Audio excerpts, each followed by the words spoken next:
Hello everyone, ನಾನು ಲೇಖನ. ಇವತ್ತು ನಾವು ಸುಲಭವಾಗಿ ಹಾಗೂ ಪರ್ಫೆಕ್ಟ್ ಮೆಜರ್ಮೆಂಟಲ್ಲಿ ಹೇಗೆ ಕಜ್ಜಾಯ ಮಾಡ್ಕೊಳ್ಳೋದಂತ ತಿಳ್ಕೊಳ್ಳೋಣ.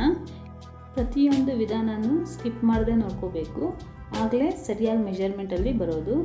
ಈಗ ನಾನಿಲ್ಲಿ ರೇಷನ್ ಅಕ್ಕಿ 2 ಕಪ್ ತೊಗೊಂಡಿದ್ದೀನಿ. ರೇಷನ್ ಅಕ್ಕಿ ಆದರೂ ತೊಗೋಬಹುದು ಅಥವಾ ಕೆಂಪಕ್ಕಿ ಬರುತ್ತಲ್ಲ ಅದನ್ನಾದರೂ ತೊಗೋಬಹುದು. 2 ಗ್ಲಾಸ್ ತೊಗೊಂಡಿದ್ದೀನಿ. ಈಗ ಇದನ್ನು 5 ಬಾರಿ ವಾಶ್ ಮಾಡ್ಕೊತಾ ಇದ್ದೀನಿ. 5 ಬಾರಿ ಇಲ್ಲ 9 ಬಾರಿ ವಾಶ್ ಮಾಡ್ಕೊಂಬಂದಿದ್ದೀನಿ. ನಾನಿಲ್ಲಿ ಓವರ್ ನೈಟ್ ನೆನೆಯಕ್ಕೆ ಇಟ್ಕೊಂಡಿದ್ದೀನಿ. ಮಿನಿಮಮ್ 6 ಅವರ್ ಆದರೂ ನೆನಿಬೇಕು, ಅಥವಾ ಎಕ್ಸ್ಟ್ರಾ ನೆನೆಸ್ಕೊಂಡ್ರೂ ಪರವಾಗಿಲ್ಲ. ಈಗ ಓವರ್ ನೈಟ್ ನೆಂದಿದೆ, ಒಂದ್ಸರಿ ಚೆಕ್ ಮಾಡ್ಕೊಳ್ಳೋಣ. ಈಗ ಇದನ್ನು ನೀರು ಸಪ್ರೇಟು ರೈಸ್ ಸಪ್ರೇಟ್ ಮಾಡ್ಕೊಳ್ಳೋಣ. ನೀರಿನಂಶ ಇರಬಾರ್ದು. ನೀಟಾಗಿ ಒಂದು ಕಾಟನ್ ಬಟ್ಟೆ ಮೇಲೆ ನೀಟಾಗಿ ಸ್ಪ್ರೆಡ್ ಮಾಡ್ಕೊಳ್ತಾ ಇದ್ದೀನಿ. ಈ ರೀತಿ ಸ್ಪ್ರೆಡ್ ಮಾಡಿಕೊಂಡು ನೀಟಾಗಿ ಹಾರ್ಕೋಬೇಕು. ಮಿನಿಮಮ್ 15ರಿಂದ 20 ನಿಮಿಷ ಆರಿಸ್ಕೊಳ್ಳೋಣ. ಜಾಸ್ತಿ ಆರಬಾರ್ದು. ಇದು ಸ್ವಲ್ಪ ತೇವಿನ ಅಂಶ ಇರಬೇಕು.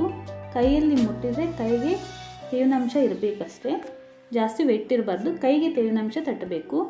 ಈಗ ಆಗಿದೆ. ಇದನ್ನು ನಾನು ಮಿಕ್ಸಿ ಜಾರಲ್ಲೇ ಮಾಡ್ಕೊಳ್ತಾ ಇದ್ದೀನಿ. ನಾನು ಕಡಿಮೆ ಆಗಿರೋದ್ರಿಂದ. ಒಂದು ವೇಳೆ ಜಾಸ್ತಿ ಮಾಡ್ಕೊಳ್ಳೋ ಅಂದರೆ ಮಿಲ್ಗೆ ಹೋಗಿ ನಾವು ಪೌಡರ್ ಮಾಡಿಸ್ಕೋಬಹುದು. ನಾನಿಲ್ಲಿ ಮಿಕ್ಸಿ ಜಾರಲ್ಲೇ ಮಾಡ್ಕೊಳ್ತಾ ಇದ್ದೀನಿ. ನೀಟಾಗಿ ಪೌಡರ್ ಮಾಡ್ಕೊಂಬರೋಣ.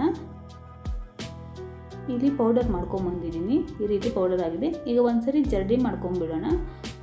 ಒಂದು ವೇಳೆ ನೀಟಾಗಿ ಪೌಡರ್ ಆಗಿಲ್ಲ ಅಂದರೆ ಜರಡಿ ಮಾಡ್ಕೊಳ್ಳೋದು ಬೆಸ್ಟು. ಮತ್ತು ಅದನ್ನು ಮಿಕ್ಸಿ ಜಾರಲ್ಲಿ ಸೇರಿಸ್ಕೊಂಡು ಮತ್ತೆ ಪೌಡರ್ ಮಾಡ್ಕೊಳ್ಬಹುದು. ಈಗ ಜರಡಿ ಮಾಡ್ಕೊಳ್ತಾ ಇದ್ದೀನಿ. ಇದು ಮೇಯ್ನು ಜರಡಿ ಮಾಡ್ಕೊಳ್ತಾ ಇರೋವಾಗೂ ನೀಟಾಗಿ ಪ್ರೆಸ್ ಮಾಡ್ಕೋತಾ ಇರಬೇಕು. ಈ ರೀತಿ ಹಿಟ್ಟು ಹಾರಬಾರ್ದು, ತೇವಿನಾಂಶ ಇರಲೇಬೇಕು. ಈಗ ಆದಮೇಲೂ ನೀಟಾಗಿ ಪ್ರೆಸ್ ಮಾಡಿಕೊಂಡು ತಟ್ಟೆ ಕ್ಲೋಸ್ ಮಾಡ್ಕೊಳ್ತಾ ಇದ್ದೀನಿ. ಈಗ ಪಾಕ ಮಾಡ್ಕೊಳ್ಳೋಣ. ಇಲ್ಲಿ 1.5 ಗ್ಲಾಸ್ ತೊಗೊಂಡಿದ್ದೀನಿ. ನಾನು 2 ಗ್ಲಾಸ್ ಅಕ್ಕಿಗೆ 1.5 ಗ್ಲಾಸ್ ಬೆಲ್ಲ ತೊಗೊಂಡಿದ್ದೀನಿ. 1 ಗ್ಲಾಸ್ಗೆ 3/4 ಗ್ಲಾಸ್ ಲೆಕ್ಕದಲ್ಲಿ. ಈಗ 2 ಟೇಬಲ್ ಸ್ಪೂನ್ ಆಗೋಷ್ಟು ನೀರು ಸೇರಿಸ್ಕೊಂಡಿದ್ದೀನಿ. ಈಗ ಪಾಕ ರೆಡಿ ಮಾಡ್ಕೊಳ್ಳೋಣ. ಲೋ ಫ್ಲೇಮಲ್ಲೇ ಇಟ್ಕೊಂಡು ಮಾಡ್ಕೋಬೇಕು. ಹೈ ಫ್ಲೇಮಲ್ಲಿ ಇಟ್ಕೊಂಡ್ರೆ ತಳ ರೋಸ್ಟ್ ಆಗಿಬಿಡುತ್ತೆ. ಈಗ ಮಾಡ್ತಾನೆ ನಾವು ಸ್ಟೆಪ್ ಬೈ ಸ್ಟೆಪ್ಪು ಪಾಕನ ಚೆಕ್ ಮಾಡ್ತಾ ಇರಬೇಕಾಗುತ್ತೆ. ಈಗ ನೀರಿನಲ್ಲಿ ಸ್ವಲ್ಪ ಪಾಕ ಬಿಟ್ಟರೆ ಒಂದು ಕಡೆ ನೀಟಾಗಿ ಡ್ರಾಪ್ ಆಗಬೇಕು, ಗಟ್ಟಿಯಾಗಿ ಕೈಗೆ ಸಿಗಬೇಕು. ಆ ರೀತಿ ಬರೋವರೆಗೂ ನಾವು 2 ಸೆಕೆಂಡ್ಗೂ ಪಾಕನ ಟೆಸ್ಟ್ ಮಾಡ್ತಾ ಇರಬೇಕಾಗುತ್ತೆ. ಈಗ ನೋಡಿರಿ, ಇಲ್ಲಿ ಹಾಕ್ತಿದ್ದೀನಿ ನಾನು ನೀರಿನಲ್ಲಿ. ಒಂದೇ ಕಡೆ ಬೀಳುತ್ತೆ. ಕೈಗೆ ನಾವು ತಗೊಂಡ್ರೆ ಉಂಡೆ ರೀತಿ ಬರಬೇಕು. ಈಗ ಬಂದಿದೆ ಈ ರೀತಿ. ಮತ್ತೊಂದು ಸತಿ ನೋಡ್ಕೊಳ್ಳೋಣ. ಸ್ಟವ್ ಲೋ ಫ್ಲೇಮಲ್ಲಿ ಇಟ್ಕೊಂಡು ಮಾಡ್ಕೋಬೇಕಾಗುತ್ತೆ. ಈಗ ಪಾಕ ರೆಡಿ ಆಗಿದೆ. ಈಗ ನಾವು ಮಾಡಿಟ್ಕೊಂಡಿರೋ ಅಕ್ಕಿ ಪೌಡರ್ನ ಸ್ವಲ್ಪನೇ ಸೇರಿಸ್ಕೊಂಡು ಮಿಕ್ಸ್ ಮಾಡ್ಕೊಳ್ಳೋಣ. ಅಥವಾ ಇನ್ನೊಬ್ಬರು ಸಹಾಯ ತಗೊಂಡು ಒಬ್ಬರು ಪೌಡ್ರ್ ಹಾಕ್ತಾಯಿದ್ರು, ಒಬ್ಬರು ನೀಟಾಗಿ ಮಿಕ್ಸ್ ಮಾಡ್ಕೊಳ್ತಾ ಇರಬೇಕಾಗುತ್ತೆ. ಕೈ ಬಿಡದೆ ಮಿಕ್ಸ್ ಮಾಡ್ಕೊಳ್ತಾ ಇರಬೇಕು, ಗಂಟಾಗಿಬಿಡುತ್ತೆ. ನೀಟಾಗಿ ಮಿಕ್ಸ್ ಮಾಡ್ಕೊಳ್ತಾ ಇರಬೇಕು. ಈಗ ಗಸಗಸೆ 2 ಟೇಬಲ್ ಸ್ಪೂನ್, ಬಿಳಿ ಎಳ್ಳು 2 ಟೇಬಲ್ ಸ್ಪೂನ್, 1 ಟೇಬಲ್ ಸ್ಪೂನ್ ಆಗೋಷ್ಟು ಏಲಕ್ಕಿ ಪೌಡರ್ ಸೇರಿಸ್ಕೊತಾ ಇದ್ದೀನಿ. ಈ ರೀತಿ ಕಷ್ಟ ಆದರೆ ಅಕ್ಕಿ ಪೌಡರ್ ಜೊತೆ ಮಿಕ್ಸ್ ಮಾಡಿ ಇಟ್ಕೊಂಡ್ಬಿಟ್ರೆ ಸರಿ ಹೋಗುತ್ತೆ. ನಾನು ಪಾಕದಲ್ಲೇ ಸೇರಿಸ್ಕೊಂಡು ಮಿಕ್ಸ್ ಮಾಡ್ಕೊಳ್ತಾ ಇದ್ದೀನಿ. ಈಗ ಮತ್ತೆ ಅಕ್ಕಿ ಪೌಡರ್ನ ಸೇರಿಸ್ಕೊತಾ ಇದ್ದೀನಿ. ನೀಟಾಗಿ ಕೈ ಬಿಡದೇ ಮಿಕ್ಸ್ ಮಾಡ್ಕೊಳ್ತಾ ಇರಬೇಕಾಗುತ್ತೆ. ನಾನಿಲ್ಲಿ ನಾಟಿ ಬೆಲ್ಲ ತಗೊಂಡಿರೋದ್ರಿಂದ ಪಾಕ ಸ್ವಲ್ಪ ಕಪ್ಪಿದೆ, ಬೆಲ್ಲ ಕಪ್ಪಿರೋದ್ರಿಂದ.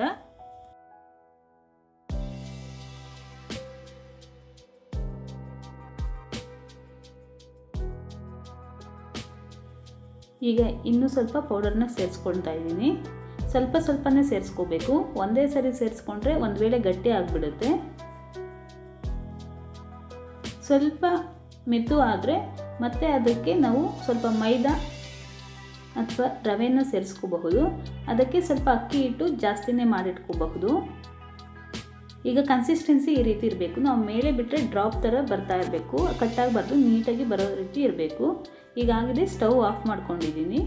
ನೀಟಾಗಿ ಮಿಕ್ಸ್ ಮಾಡ್ಕೊಳ್ತಾ ಇರೋಣ 1-2 ನಿಮಿಷ. ಇಷ್ಟು ಸ್ಮೂತಾಗಿರಬೇಕು. ಮತ್ತು ಆರಿದ ನಂತರ ಸ್ವಲ್ಪ ಗಟ್ಟಿ ಆಗಿಬಿಡುತ್ತೆ. ಈಗ ಇದನ್ನು ಬೇರೆ ಬೌಲ್ಗೆ ನಾನು ಟ್ರಾನ್ಸ್ಫರ್ ಮಾಡ್ಕೊತಾ ಇದ್ದೀನಿ.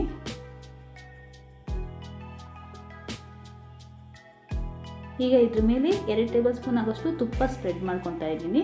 ಮಿಕ್ಸ್ ಮಾಡ್ಕೋಬಾರ್ದು, ನೀಟಾಗಿ ಮೇಲೆ ಸ್ಪ್ರೆಡ್ ಮಾಡ್ಕೊಂಡ್ರೆ ಸಾಕಾಗುತ್ತೆ. ಮೇಲೆ ಹಾರಬಾರ್ದು, ಗಟ್ಟಿ ಆಗಬಾರ್ದು ಅಂತ. ಮತ್ತು ಕಜ್ಜಾಯ ತಟ್ಕೊಳ್ಳೋವಾಗ ಕೈಗೆ ಇದೇ ತುಪ್ಪ ಸರಿ ಹೋಗುತ್ತೆ. ತುಪ್ಪ ಇಲ್ಲ ಅಂದರೆ ಎಣ್ಣೆ ಆದರೂ ಹಾಕ್ಕೋಬಹುದು. ನಾನಿಲ್ಲಿ ಬಾಳೆ ಎಲೆ ಮೇಲೆ ಚಿಕ್ಕ ಚಿಕ್ಕ ಉಂಡೆ ಮಾಡಿಕೊಂಡು ನೀಟಾಗಿ ತಟ್ಕೊಳ್ತಾ ಇದ್ದೀನಿ. ಒಂದು ವೇಳೆ ಬಾಳೆ ಎಲೆ ಇಲ್ಲ ಅಂದರೆ ಕವರ್ ಶೀಟ್ ಮೇಲಾದರೂ ತಟ್ಕೋಬಹುದು. ಈ ರೀತಿ ಥಿಕ್ನೆಸ್ ಇರಬೇಕು, ಜಾಸ್ತಿ ತೆಳ್ಳೂ ಇರಬಾರ್ದು, ಜಾಸ್ತಿ ದಪ್ಪನೂ ಇರಬಾರ್ದು. ಈಗ ಡೀಪ್ ಫ್ರೈ ಮಾಡ್ಕೊಳ್ಳೋದಕ್ಕೆ ಎಣ್ಣೆ ಇಟ್ಕೊಂಡಿದ್ದೀನಿ. ಈಗ ಎಣ್ಣೆ ಕಾದಿದೆಯಾ ಇಲ್ಲ ಅಂತ ಸ್ವಲ್ಪ ಬಿಟ್ಟು ನೋಡೋಣ. ಅದು ಕಾದಿದ್ರೆ ಮೇಲೆ ಬರುತ್ತೆ. ಈಗ ನಾನು ಬಾಳೆ ಎಲೆ ಮೇಲೆ ತಟ್ಕೊಂಡಿರೋದನ್ನ ನೀಟಾಗಿ ಎಣ್ಣೆಯಲ್ಲಿ ಬಿಟ್ಕೊಳ್ತಾ ಇದ್ದೀನಿ. ಈಗ ಮಿಕ್ಸ್ ಮಾಡಬಾರ್ದು, ನಾವು ಹಾಕಿದ ತಕ್ಷಣವೇ ಅದು ನೀಟಾಗಿ ಮೇಲೆ ಬಂದ ಮೇಲೆ ಮತ್ತು ಇನ್ನೊಂದು ಕಡೆ ಮಗ್ಚಾಕೊಳ್ಳೋಣ. ನಾವು ಹಾಕಿದ ತಕ್ಷಣವೇ ಮಿಕ್ಸ್ ಮಾಡಿದ್ರೆ ಅದು ಪುಡಿ ಆಗಿಬಿಡೋ ಚಾನ್ಸಸ್ ಇರುತ್ತೆ. ಈಗ ಒಂದಾದಮೇಲೆ ಒಂದು ನೀಟಾಗಿ ಮಗ್ಚಾಕಿದ್ಮೇಲೆ ಅದಕ್ಕೆ ಇನ್ನೊಂದು ಸೇರಿಸ್ಕೊತಾ ಇದ್ದೀನಿ. ಒಂದೇ ಸರಿ 3-4 ಆ ಥರ ಹಾಕ್ಕೋಬಾರ್ದು, ಒಂದು ತೆಗೆದ ಮೇಲೇ ಒಂದು ಹಾಕ್ಕೋಬೇಕು. ಮೊದಲನೇ ಸರಿ ಮಾಡ್ತಾಯಿದ್ರೆ ಅಂತೂ ಒಂದು ತೆಗೆದು ಪ್ಲೇಟಿಗೆ ಸೇರಿಸ್ಕೊಂಡ್ಮೇಲೆ ಇನ್ನೊಂದು ಹಾಕ್ಕೊಂಡ್ರೆ ಬೆಸ್ಟು. ಈಗ ಎಣ್ಣೆ ಜಾಸ್ತಿ ಎಳ್ಕೊಂಡಿರುತ್ತೆ ಅಂತ ನಾನು ಇನ್ನೊಂದು ಸ್ಪೂನ್ ತೊಗೊಂಡು ಪ್ರೆಸ್ ಮಾಡ್ಕೊಳ್ತಾ ಇದ್ದೀನಿ. ಇದೇ ರೀತಿ ಮಾಡ್ಕೊತಾ ಇದ್ದೀನಿ ಎಲ್ಲನೂ. ಈಗ ಪೂರ್ತಿ ಆಗಿದೆ, ಪ್ಲೇಟ್ಗೆ ಸರ್ವ್ ಮಾಡ್ಕೊಂಡಿದ್ದೀನಿ. ಈ ರೆಸಿಪಿ ಇಷ್ಟ ಆದರೆ ಲೈಕ್ ಮಾಡಿ. ಇನ್ನಷ್ಟು ಈಸಿ ರೆಸಿಪೀಸ್ಗಾಗಿ ನನ್ನ ಚಾನಲ್ನ ಸಬ್ಸ್ಕ್ರೈಬ್ ಮಾಡ್ಕೊಳ್ಳಿ.